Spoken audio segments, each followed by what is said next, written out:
اعوذ باللہ من الشیطان الرجیم بسم اللہ الرحمن الرحیم رب اشرح لی صدری ویسر لی امری واحلل عقدۃ من لسانی یفقہوا قولی۔ السلام علیکم ورحمۃ اللہ وبرکاتہ۔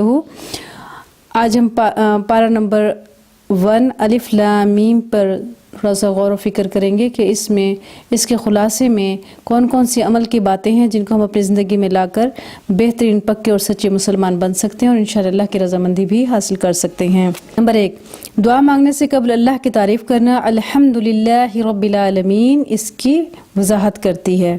نمبر 2، سب سے اہم دعا ہدایت کی دعا مانگنا ہے، اہدنا الصراط المستقیم۔ نمبر 3، ہر نیکی کی بنیاد تقوی اختیار کرنا، ہدی للمتقین۔ نمبر 4، منافقت کی سب سے بڑی علامت جھوٹ ہے، اس سے بچنا ہے، واجتنبوا قول الزور۔ نمبر 5، اللہ کے ساتھ کسی کو شریک نہیں کرنا، فلا تجعلوا للہ اندادا۔ نمبر 6، فضیلت والا کام علم حاصل کرنا، وعلم آدم الاسماء كلها۔ نمبر 7، ہر مشکل کے وقت اللہ کی طرف رجوع کرنا، فاستعینوا بالصبر والصلاۃ۔ نمبر 8، لوگوں سے عمدہ بات کہنا، قولوا للناس حسنا۔ نمبر 9، اللہ کے اذن کے بغیر کسی چیز کا نقصان نہ دے سکنا، وما هم بضارین به من احد الا باذن اللہ۔ نمبر 10، حسد کا جواب دینے کے بجائے عفو و درگزر سے کام لینا ہے، فاعفوا فاصفحوا حتی یاتی اللہ بامرہ۔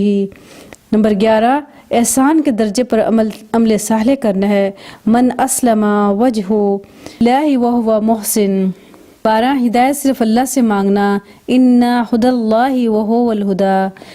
نمبر 12، کتاب کی تلاوت کا حق ادا کرنا، یتلونہ حق تلاوتہ۔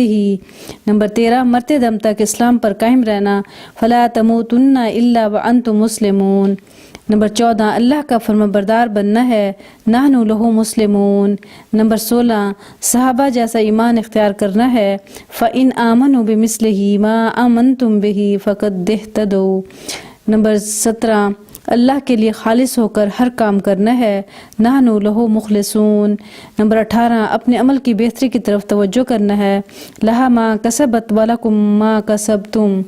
ہم نے دیکھنا یہ ہے کہ ان تمام عمل کی باتوں پر ہم نے عمل کرنے کی کوشش کرنی ہے انشاءاللہ تعالی، اور اللہ سے دعا کرنی ہے کہ اللہ تعالی ہمیں بہترین علم عمل کے ساتھ کرنے کی توفیق اور سعادت نصیب فرمائے، آمین یا رب العالمین۔ وآخر دعوانا ان الحمدللہ رب العالمین۔ السلام علیکم ورحمۃ اللہ وبرکاتہ۔